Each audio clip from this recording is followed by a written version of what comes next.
Ukraine युद्ध पर बहुत बड़ी खबर सामने आ रही है। यूक्रेन की सेना पूरी ताकत के साथ काउंटर अटैक में लगी है। यूक्रेन ने दावा यह किया है कि उसने अब कई इलाकों पर कब्जे की रणनीति अपना ली है। इसके साथ ही रूस की सेना का कब्जा भी लगातार जारी है। जापोरिजिया के पास एक इलाका है जहां पर कब्जा किया गया है। इसके साथ ही जापोरिजिया इलाके में मिली जीत को यूक्रेन बहुत बड़ी जीत करार दे रहा है। जापोरिजिया इलाके में यूक्रेन को मिली जीत इसलिए भी ज्यादा बड़ी हो जाती है क्योंकि जापोरिजिया में यूरोप का सबसे बड़ा न्यूक्लियर पावर प्लांट है और इस न्यूक्लियर पावर प्लांट पर रूस का कब्जा है। वहीं रूस ने बेलारूस में परमाणु हथियार उतार दिया है। वहीं नाटो रूस के परमाणु युद्ध के काट खोजने में लगा हुआ है।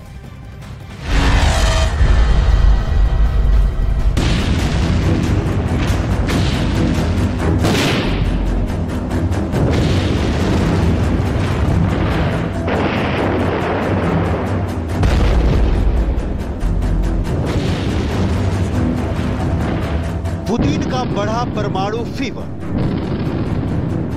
नेटो कैंप में फैला फियर। पुतिन के परमाणु बुखार को तोड़ने के लिए क्या करेगा नेटो? कैसे टूटेगा पुतिन का परमाणु बुखार? क्या रूस के खिलाफ अमेरिका लेने वाला है न्यूक्लियर एक्शन? ये सवाल इसलिए खड़े हो गए हैं क्योंकि रूस ने ले लिया है सबसे बड़ा रिस्क। तीसरे विश्व युद्ध को कर दिया है फिक्स।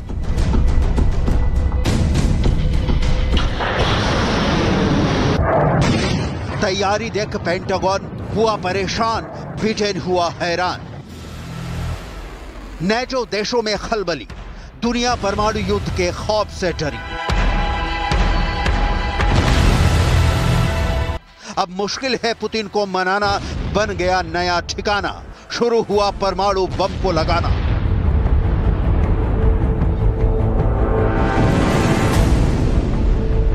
बेलारूस पहुंच गया एटम बम। परमाणु बम के नए सेंटर से नेटो हुआ बेदम।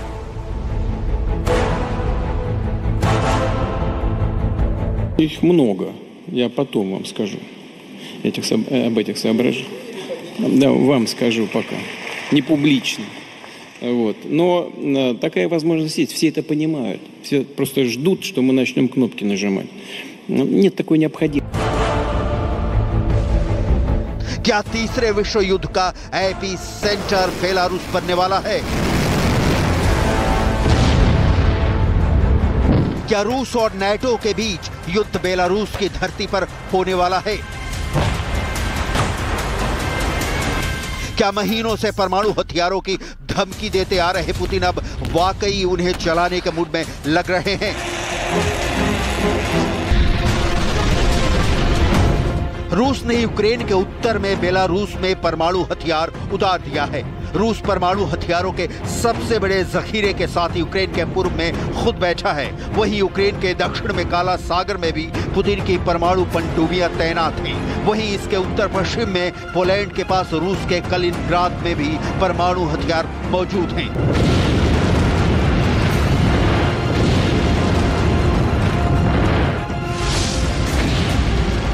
1991 में सोवियत संघ के पतन के बाद ऐसा पहली बार हुआ है जब रूस का परमाणु बम रूस से बाहर पहुंचा है। ऐसा पहली बार है जब दुनिया भर में सबसे अधिक परमाणु बम रखने वाले देश ने अपने बॉर्डर के बाहर परमाणु हथियारों की तैनाती की है।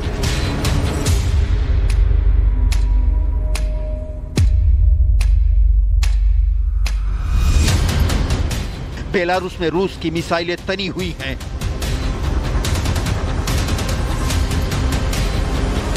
बेलारूस में रूस के लड़ाकू विमान गरज रहे हैं।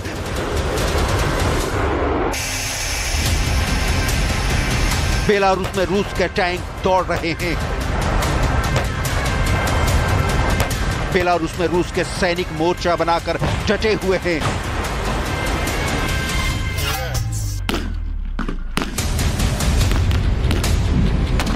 बेलारूस में रूसी मिसाइलों की तैनाती से नेटो में पहले से ही खलबली मची थी।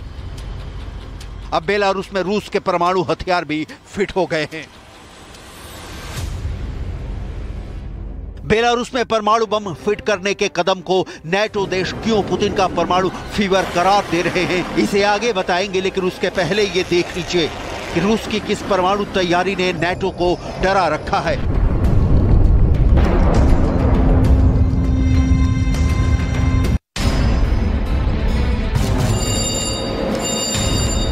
एक, दो,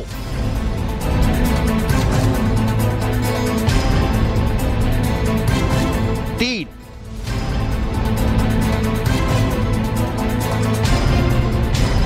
चार,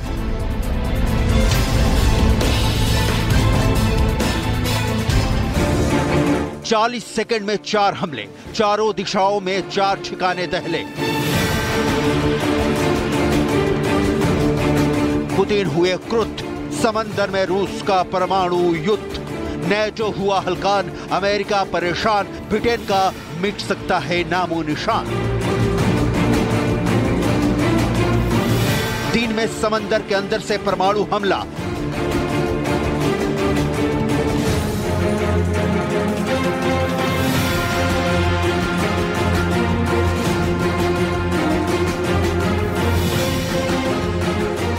रात के अंधेरे में समंदर से परमाणु हमला,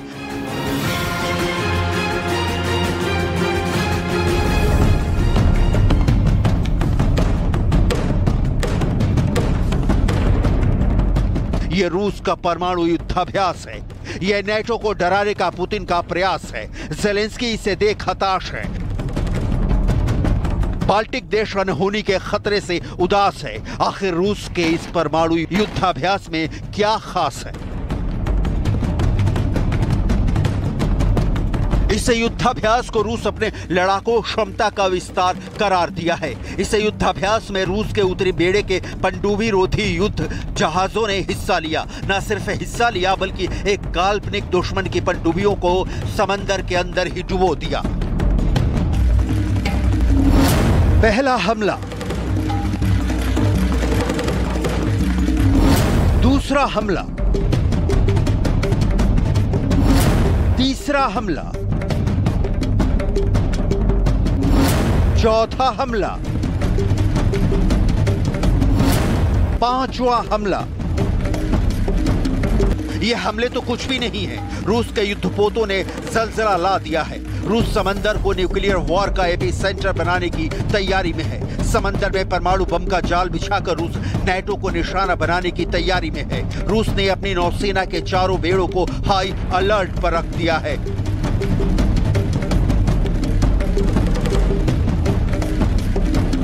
रूस के चारों बेड़े के युद्धपोत मोर्चा पर डटे। हाई अलर्ट पर रूस की परमाणु पनडुब्बियां, समंदर में न्यूक्लियर बॉम्बर की गर्जना, समंदर के रास्ते परमाणु बम गिराने का अभ्यास।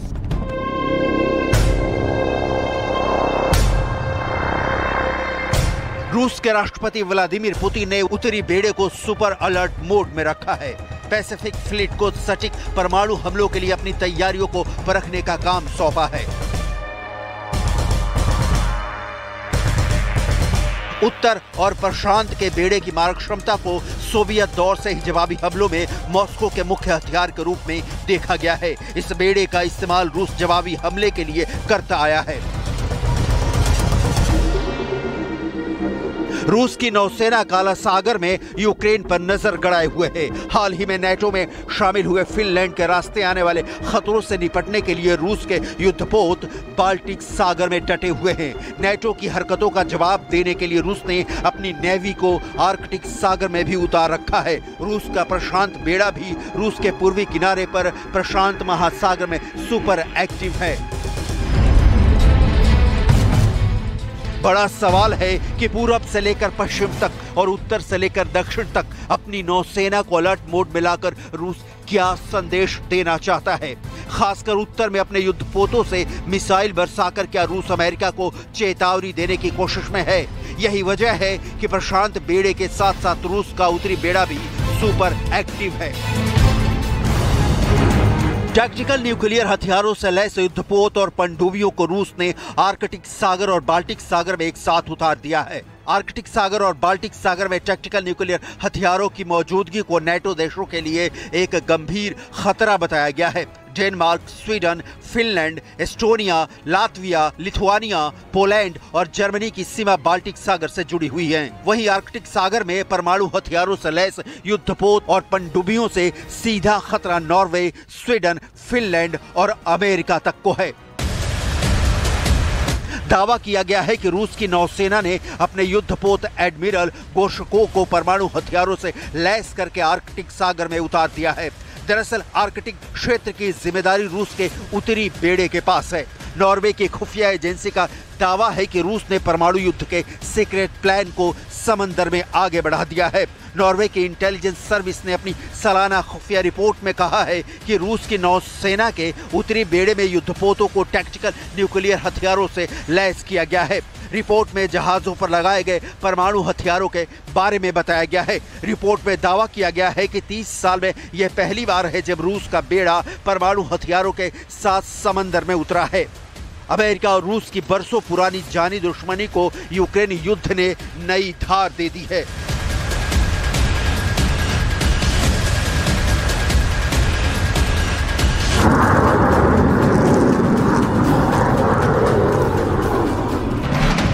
रही सही कसर फिनलैंड को नेटो में मिलाकर अमेरिका ने पूरा कर दिया।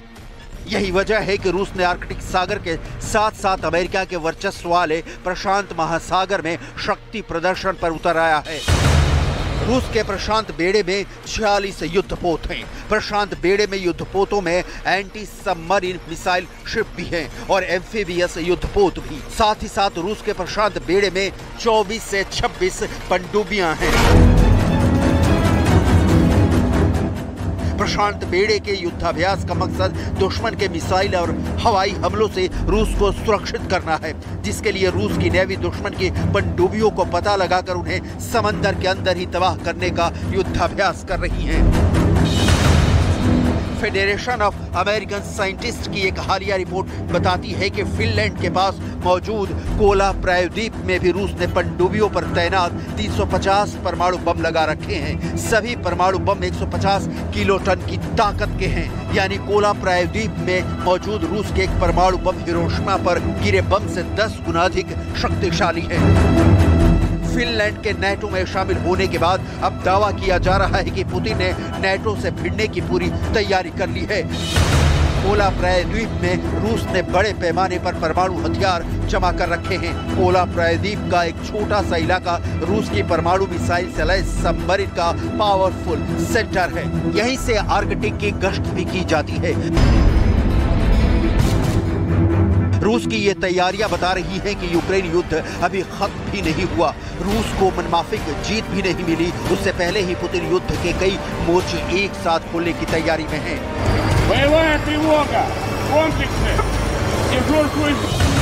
रूस बेलारूस की सेना को इस्कंदर बैलिस्टिक मिसाइल की ट्रेनिंग दे चुका है। इस ट्रेनिंग का मतलब है कि बेलारूस के सैनिक पुतिन की परमाणु मिसाइल को फायर करना सीख गए हैं और अब रूस का परमाणु बम ही बेलारूस पहुंच गया है। अब ऐसे में ऑर्डर पुतिन का होगा या फिर बेलारूस के राष्ट्रपति अलेक्जेंडर लुकाशेंको का, ये बड़ा सवाल है। लेकिन अगर मिसाइल बेलारूस में है तो इस पर लुकाशेंको के ऑर्डर से कौन इनकार करेगा।